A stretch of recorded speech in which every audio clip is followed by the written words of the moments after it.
Hello friends, welcome back once again. Friends, आज की class में हम लोग बात करेंगे हार्मोन्स के बारे में। बात कर रहे थे पिछले क्लास में, मैंने आपको बताया था ऑक्सिन हार्मोन के बारे में। ऑक्सिन हार्मोन्स का मतलब क्या? ऐसे हार्मोन्स जो वृद्धि के लिए जिम्मेदार होते हैं। लेकिन क्या होता है, एक और हार्मोन जो होता है वो भी वृद्धि के लिए जिम्मेदार होता है। कभी कभी एग्जाम में आप कंफ्यूज में ये पड़ जाते होंगे कि वास्तव में वृद्धि की हार्मोन्स दोनों है, तो दोनों में डिफरेंस क्या है? आखिर दो हार्मोन्स की जरूरत पौधे को जरूरत पड़ती क्यों है? तो इसलिए इस कंफ्यूजन को दूर करेंगे हम आज की क्लास में। और आज की क्लास जो होगी स्पेशली जिब्रेलिन्स हार्मोन्स के बारे में होगी। किसके बारे में होगी?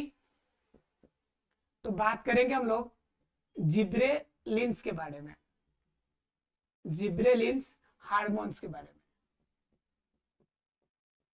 जरा अगर बात करेंगे जिब्रेलिन्स हार्मोन के बारे में, तो ये तो कंफर्म आपको समझ में आ रहा होगा, जिब्रेलिन्स है तो इसके अंदर जो आपका अम्ल पाया जाएगा वो कौन पाया जाएगा?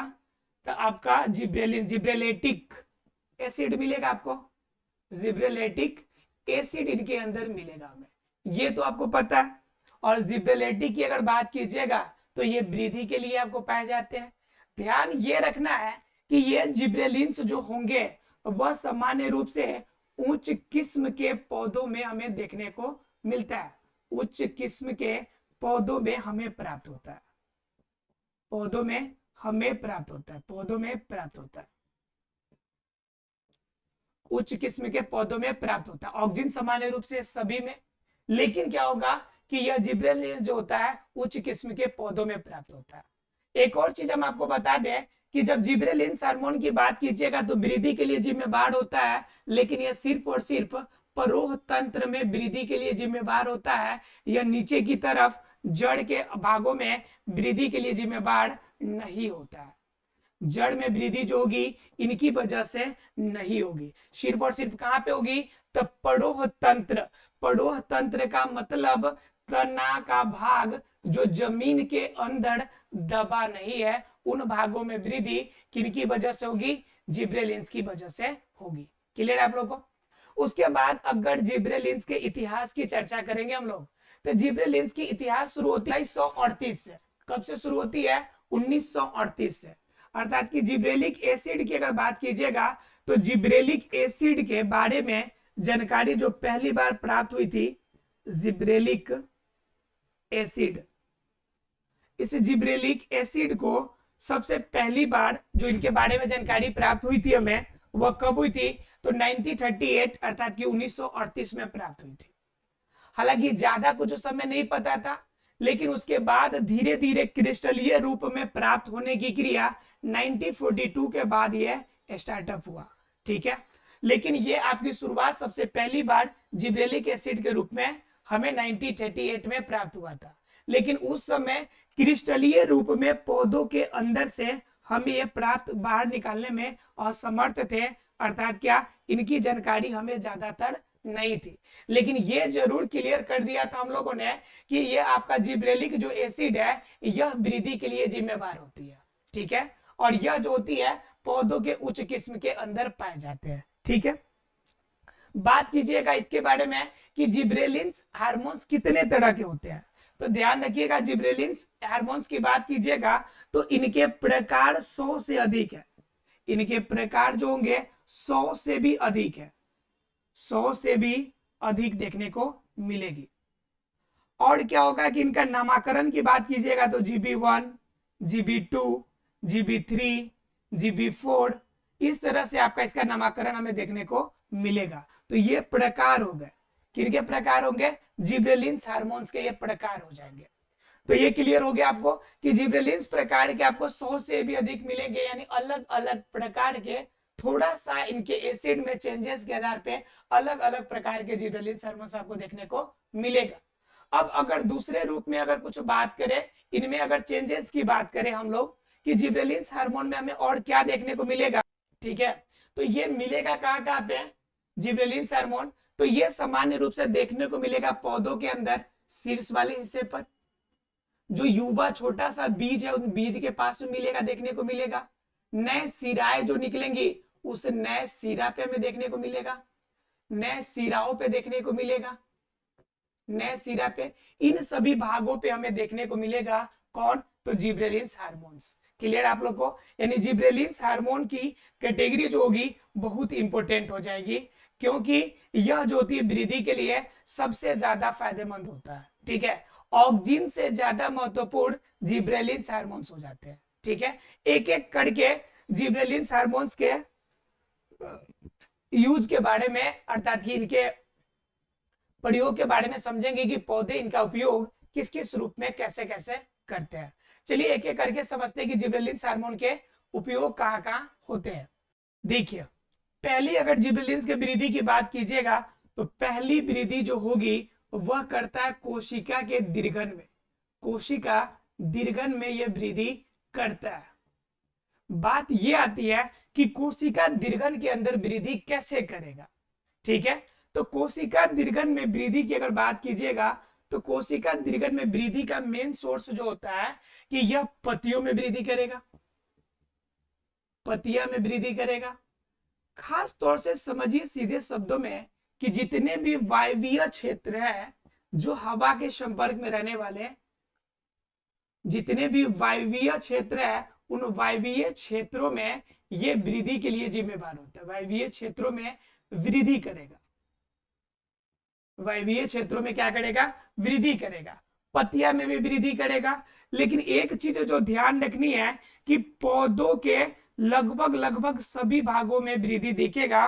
पौधों के सभी भागों में वृद्धि में कार्य करेगा, भागों में वृद्धि करेगा। लेकिन एक चीज जो इंपॉर्टेंट है, जो ध्यान रखनी है, इन सभी भागों के अलावा एक चीज जो इंपॉर्टेंट है, याद रखना है आपको कि यह जड़ वाले हिस्से में नहीं वृद्धि करेगा। अर्थात कि जड़ों की कोशिकाओं की दीर्घन जो होगी, जड़ों की कोशिकाओं की जो दीर्घन होगी, यह इसमें यह कार्य नहीं करेगा। कोशिकाओं की दीर्घन क्या करेगा? ये काम नहीं करेगा। सभी काम करेंगे लेकिन जड़ की जो कोशिका होंगी इनकी दीर्घन ये नहीं करेगा। बाकी सभी भाग, पत्तियां की हो गया, वायवीय क्षेत्र हो गया, पौधों के अन्य भाग होंगे, सभी में वृद्धि करेगा। क्लियर है आप लोग को? अर्थात क्या वृद्धि के लिए जिम्मेदार है लेकिन जड़ की कोशिकाओं को छोड़ने के बाद। ठीक है, अगर दूसरी बात कीजिएगा इसके अंदर तो यह फलों के वृद्धि में, फूलों के परिवर्धन में मदद करेगा। फूलों के परिवर्धन में मदद करेगा।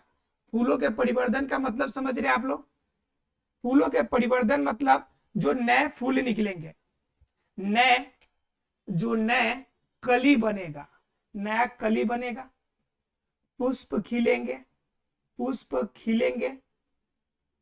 और क्या भाई? नया कली निकलेगा, पुष्प खिलेंगे, और क्या होने वाला है भाई? तो और उसके बाद जो आपका फल बनता है, उन फल के विकास में ये जितने भी कार्य है इन सभी कार्यों में मदद करेगा। अब आपके दिमाग में ये भी ख्याल आ रहा होगा कि सर ये सभी काम तो ऑक्सिन हार्मोन भी करता है। ये कौन करता है? ऑक्सिन हार्मोन्स भी करते हैं।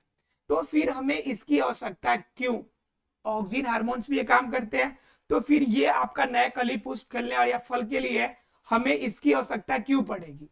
तो दरअसल होती क्या है कि ये जो वृद्धि होगी, यह वृद्धि एक अलग किस्म की वृद्धि होगी, और जिब्रेलिन्स की ज्यादा महत्व किससे मानी जाती है?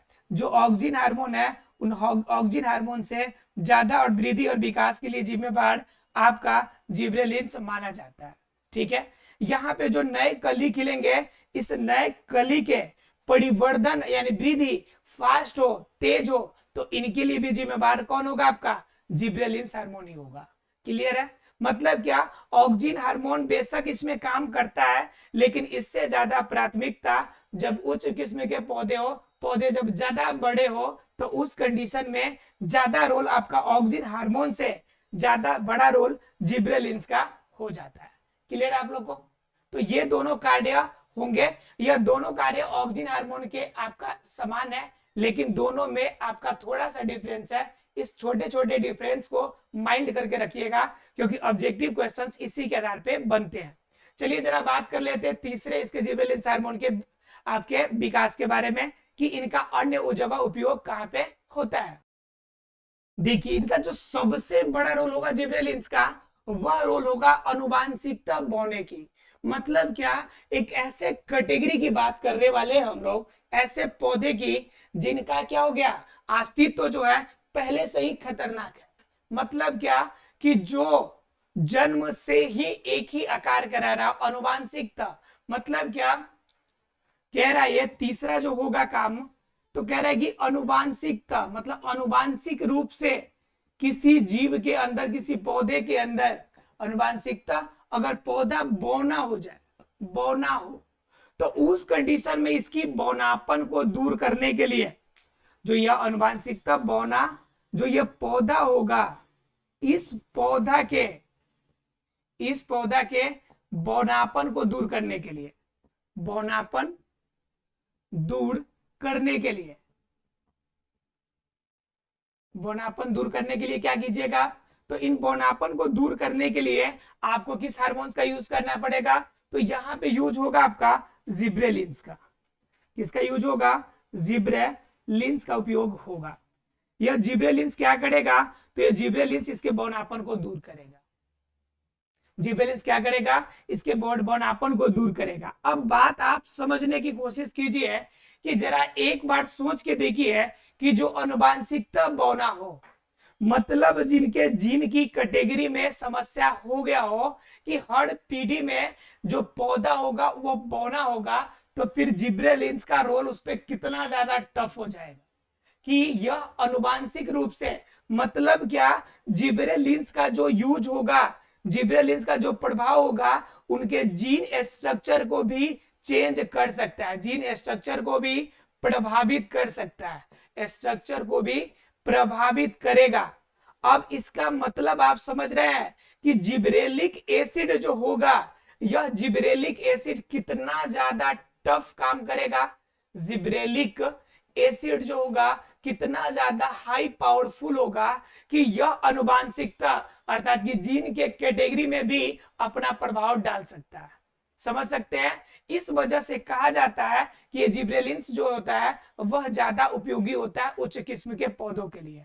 अलग अलग पौधों में मतलब कि ज्यादा, अगर ये अनुवांशिकता की बात करता है, इसके अलावा अगर किसी पौधे के अंदर वृद्धि रुक जाए, किसी पौधे में वृद्धि होना बंद, पौधा में वृद्धि बंद, ठीक है, या रुक जाए, मतलब सीधे शब्दों में कहे कि अगर चौथे कैटेगरी की बात, कि अगर पौधा प्रसुप्ति की अवस्था में आ जाए, प्रसुप्ति की अवस्था में, प्रसुप्त का अवस्था का मतलब क्या हो गया, जब इनके अंदर वृद्धि जो हो गया रुक जाए, वृद्धि थम जाए, वृद्धि थम जाए, रुक जाए, वृद्धि रुक जाए, और क्या हो जाए कि अगर पौधे विकसित हो रहे हो, इनकी पत्तियां छोटे छोटे होने लगे, जैसे आप ठंडी के दिनों में देखते होंगे कि कभी कभी आपका अंगमारी रोग वगैरह हो जाता है, किसके अंदर, आलू के अंदर, तो इनके पत्ते छोटे छोटे होने लगते हैं। तो कंडीशन जब ऐसा हो जाए कि पौधे विकसित नहीं हो रहे हो, तो उस कंडीशन में अगर जिब्रेलिन्स अगर वहां पे हो अवेलेबल,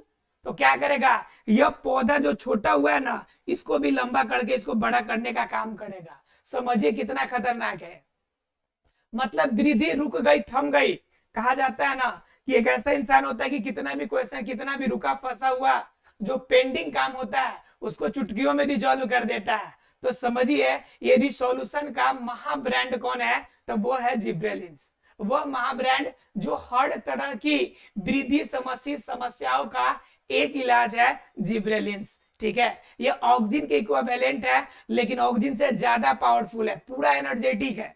एक बार चाहे तो पूरी पासा पलट सकते हैं, इतना ज्यादा पावरफुल है कौन, जिब्रेलिन्स। तो अर्थात क्या, यह प्रसुप्ति की अवस्था हो जाए, अर्थात कि पौधे की विकास पूरी तरह से थम जाए, रुक जाए, डाली का विकास ना हो, उसकी जो जड़ें हो, सॉरी जड़ पे काम नहीं करेगा, उनकी जो पत्तियां हो रुक जाए, उनके पुष्प निकल रहे हो लेकिन पुष्प का आकार नहीं बढ़ता हो, फल बन रहा हो, फल की आकार बिल्कुल सुखड़ी सा छोटा सा होता हो, तो ये आकार में भी वृद्धि कौन कराएगा, ये कराएगा आपका जिब्रेलिक, आपका जो जिब्रेलिक एसिड है अर्थात जो जिब्रेलिन्स है, यह उस पर काम करेगा। क्लियर है आप लोग को? तो आशा फ्रेंड्स ये क्लियर हो गए होंगे चौथा पॉइंट। अब देखते हैं कि पांचवा और कहां पे उपयोग होता है इसका। देखिए अब अगला है पांचवा की बात करेंगे, बीजों के अनुकरण। यानी कि अनुकूलित होना। बीज जो अनुकूलित होते हैं, अनुकरण मतलब क्या, बीज जो अनुकूलित होते हैं, बीजों का अनुकूलित होना, अनुकूलित होना। तो जब बीज निकलते, जैसे चना है, चना के बीज से जब पौधा बनेगा तो यह इसका पड़ोह तंत्र, इसके अंदर दो तंत्र होते हैं ना, एक वो पढ़े हैं आप लोग, मैंने सब बताया आपको, मूल तंत्र और एक होता है प्रारोह तंत्र। तो मूल तंत्र की तो बात ये नहीं करता, लेकिन प्रारोह तंत्र में तेजी से वृद्धि के लिए, जल्दी आपकी इनके पत्तियां बाहर निकले, तेजी वृद्धि के लिए कौन जिम्मेवार है? तो यह जिम्मेवार कौन होगा आपका? तो यह जिम्मेवार होगा आपका जिब्रेलिन्स। क्या होगा? जिब्रेलिन्स। यानी कि फास्ट वृद्धि कराएगा ये कब? जब बीज अंकुरित होंगे। जब बीज क्या हो जाए? बीज का अंकुरण फास्ट करना हो, तेजी से करना हो, तो यह अनुकूलन, फास्ट अनुकूलन फास्ट करने के लिए कौन काम करेगा? तो जिब्रेलिन्स आपका काम करेगा, बीज का अंकुरण फास्ट होगा। उसके बाद अगर बात कीजिएगा, बीज की अनुकूलन की हो गई, लेकिन इसके बाद भी अगर हम इसकी बात करेंगे छठे कैटेगरी में, बीज के अनुकरण के अलावा और क्या मदद करेगा? तो और काम करेगा ये कि अगर फल नहीं बन रहा है, अगर निषेचन की क्रिया नहीं हो और फिर भी फल बनना हो, जैसे सेब का फलन है, तो अनिषेक जनन की क्रिया में जो आपके फल का तैयार होने की बात है, फल को तैयार करना, फल को तैयार करना, फल में वृद्धि करना, फल में वृद्धि करना, फल की कोशिका का दीर्घन करना, फल की कोशिका का दीर्घन करना,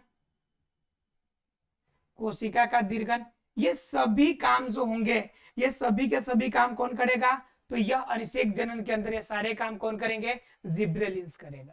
कौन करेगा? जिब्रेलिन्स करेगा। अर्थात क्या? अनिषेक जनन हो, बीज का अंकुरण हो, रुके हुए जो वृद्धि है उस वृद्धि को फिर से रिज्यूम करना हो, प्रसुप्ति अवस्था में चला गया उसको रिज्यूम करना हो, आपको फिर से मतलब वृद्धि बढ़ाना हो, अनुवांशिक रूप से अगर वृद्धि संबंधी कोई समस्या हो, तो उन सभी समस्याओं के लिए कौन आपके सामने खड़ा है एक सॉल्यूशन के रूप में? तो वो सॉल्यूशन है आपका जिब्रेलिन्स हार्मोन्स।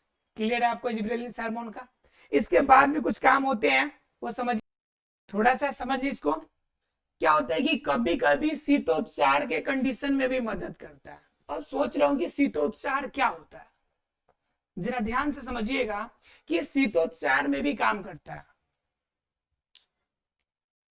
छठे सातवें नंबर की बात करेंगे कि यह शीतोपचार में काम करेगा, शीतोपचार में काम करेगा। शीतोपचार का मतलब क्या हो गया? शीतोपचार का मतलब हो गया कि शीत के कंडीशन में, यानी कि ठंडे के कंडीशन में, जाड़े के कंडीशन में, जाड़े में जब क्या हो जाएगा कि वृद्धि नहीं होगी, वृद्धि नहीं होगी, तो इन वृद्धि को कंटिन्यू करने के लिए, इस वृद्धि को कंटिन्यू करने के लिए जो काम करेगा वह काम किसका होगा? तो वह काम होगा जिब्रेलिन्स का। मतलब क्या? ठंडे से प्रभावित होकर जब वृद्धि रुक जाएगी तो इस शीत के उपचार के लिए जो काम करेगा तो उसे हम कहेंगे शीतोपचार। तो यह काम कौन करेगा? यह काम करेगा जिब्रेलिन्स। तो आशा है फ्रेंड्स ये क्लियर हो गया होगा कि जितनी भी आपकी छोटी बड़ी वृद्धि और विकास से संबंधित जितनी भी समस्या है, सभी का योगदान क्या होगा? जिब्रेलिन्स के पास होगा। जिब्रेलिन्स और ऑक्सिन हार्मोन दोनों का काम वृद्धि का है, लेकिन दोनों में अंतर यह है कि ऑक्सिन सामान्य वृद्धि के लिए जिम्मेवार होता है, लेकिन जिब्रेलिन्स हाई क्वालिटी के वृद्धि और विकास के लिए जिम्मेवार होता है। ठीक है, तो दोनों को अंतर अब क्लियर हो गया होगा आसानी से। आप इसे आसानी से चाहे तो लिख सकते हैं। नोट्स के तौर पे आपको ऐसे बनाना है कि हर बातों को शॉर्ट में करके बनाना है। इनकी जो मूलभूत बातें हैं उनको एक साथ करके बनाएंगे, एग्जाम के लिए भी आपके बेनिफिशियल होगा। मिलते हैं अगले क्लास में अगले टॉपिक के साथ। तब तक के लिए thank you very much friends.